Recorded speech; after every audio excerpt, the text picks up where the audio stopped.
Ya, selamat pagi Bapak Ibu Saudara sekalian kasih Tuhan. Puji syukur pada Tuhan, pada pagi hari ini kita dapat bersama-sama kembali beribadah kepada Tuhan. Pagi hari ini saya mengajak kita melihat bagian firman Tuhan yang diambil dari Matius pasal yang ke-21 ayat 33 sampai ke 46. Matius 21 ayat 33 sampai 46, perumpamaan tentang penggarap kebun anggur.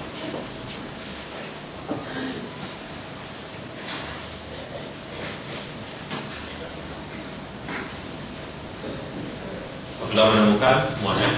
Saya akan bacakan sekali. Matius 21 ayat 33 sampai 46. Dengarkanlah suatu perumpamaan yang lain. Adalah seorang tuan tanah membuka kebun anggur dan menanam pagar sekelilingnya. Ia menggali lubang tempat memeras anggur dan mendirikan menara jaga di dalam kebun itu. Kemudian ia menyewakan kebun itu kepada penggarap-penggarap, lalu berangkat ke negeri lain. Ketika hampir tiba musim petik, ia menyuruh hamba-hambanya kepada penggarap-penggarap itu untuk menerima hasil yang menjadi bagiannya. Tetapi penggarap-penggarap itu menangkap hamba-hambanya itu. Mereka memukul yang seorang, membunuh yang lain, dan melempari yang lain dengan batu. Kemudian Tuhan itu menyuruh pula hamba-hamba yang lain lebih banyak daripada yang semula. Tetapi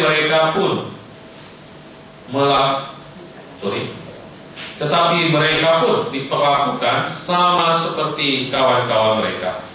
Akhirnya ia menyuruh anaknya kepada mereka. Katanya, anakku akan mereka segani. Tetapi ketika penggarap-penggarap itu melihat anaknya itu, mereka berkata seorang kepada yang lain, ia ahli waris, mari kita bunuh dia, supaya warisannya menjadi milik kita. Mereka menangkapnya dan melemparkannya keluar kebun anggur itu, lalu membunuhnya. Maka apabila tuan kebun anggur itu datang, apakah yang akan dilakukannya dengan penggarap-penggarap itu?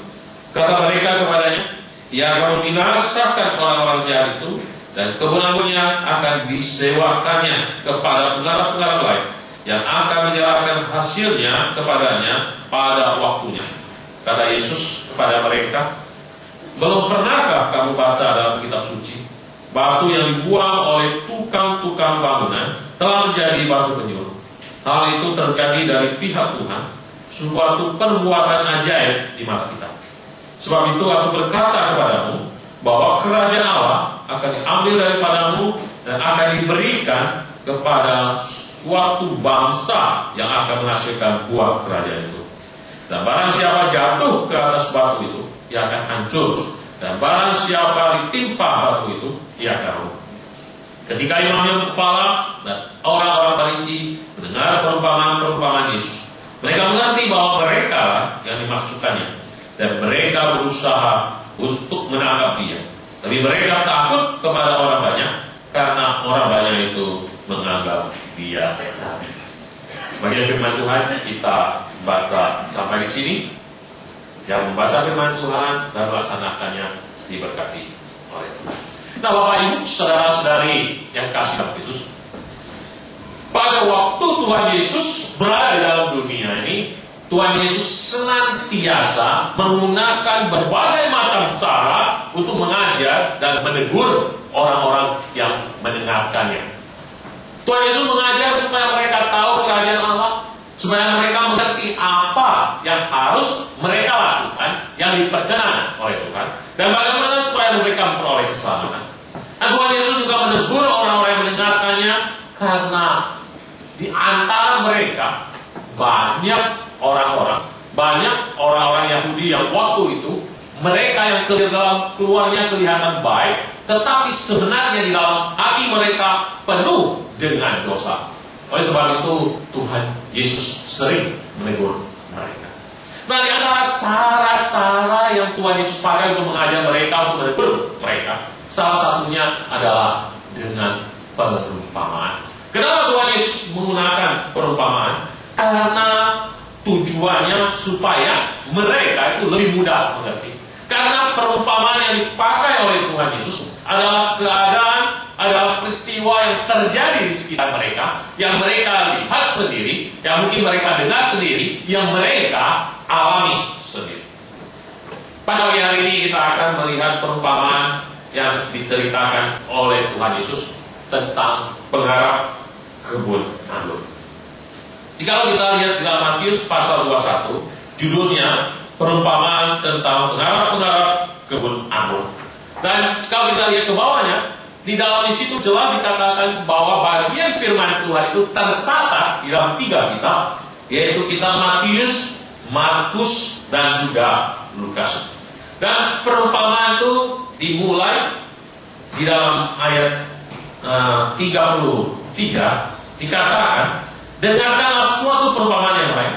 Adalah seorang tuan tanah membuka kebun anggur dan menanam pagar di sekelilingnya. Ia menggali lubang tempat memeras anggur dan mendirikan menara jaga di dalam kebun itu. Kemudian ia menyewakan kebun itu kepada penggarap-penggarap, lalu berangkat ke negeri lain. Nah, Tuhan Yesus menggunakan perumpamaan kebun anggur karena kebun anggur merupakan suatu kebun atau tanaman anggur adalah tanaman yang sering dijumpai di daerah Israel. Nah, biasanya kebun anggur itu diberi pagar. Tujuannya supaya apa? Supaya pencuri tidak masuk ke dalam kebun. Tujuannya supaya binatang tidak merusak akan kebun anggur ini. Dan kemudian di sana juga dikatakan bahwa setiap kebun anggur itu mempunyai tempat pemeras anggur. Nah, pemeras anggur ini adalah terbuat dari batu, ya, ada 2 batu dibuat cekungan, kemudian satu tinggi, satu rendah, kemudian dibuka oleh saluran, ya, satu saluran, lalu anggurnya diperas di atas, sarinya masuk ke dalam batu atau cekungan yang lebih rendah. Dan kemudian di dalam kebun anggur itu dikatakan dibangun juga, ya, dibangun juga menara, ya, menara jaga. Nah, menara ini mempunyai 2 fungsi. Menara itu tujuannya supaya pekerja di dalam kebun itu bisa melihat keluar. Kalau anggurnya sudah matang, sudah mulai berbuah, sudah siap dipetik, ya, mereka bisa dilihat ada pencuri nggak yang mau masuk. Dan menara ini juga tempat untuk pekerja-pekerja kebun anggur ini untuk berteduh.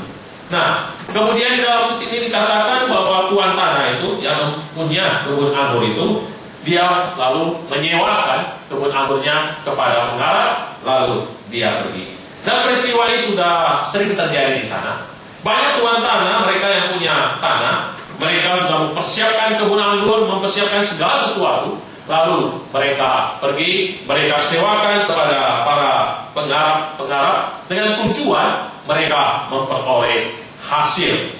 Nah, Bapak Ibu saudara-saudara yang dikasihi dalam Kristus, biasanya kalau Tuhan Yesus mengemukakan atau menceritakan suatu perumpamaan, itu biasa punya arti rohaninya. Dan apa arti rohani di dalam perumpamaan kebun anggur ini? Kalau kita melihat kebun anggur itu menggambarkan siapa? Kebun anggur itu menggambarkan orang Israel. Di dalam perjanjian lama, ya, perjanjian lama, di dalam sering dikemukakan, khususnya kita kalau bisa bandingkan di dalam Yesaya pasal 15 ayat 1 sampai 7, Yeskiel pasal 15 ayat 1 sampai 6. Di sana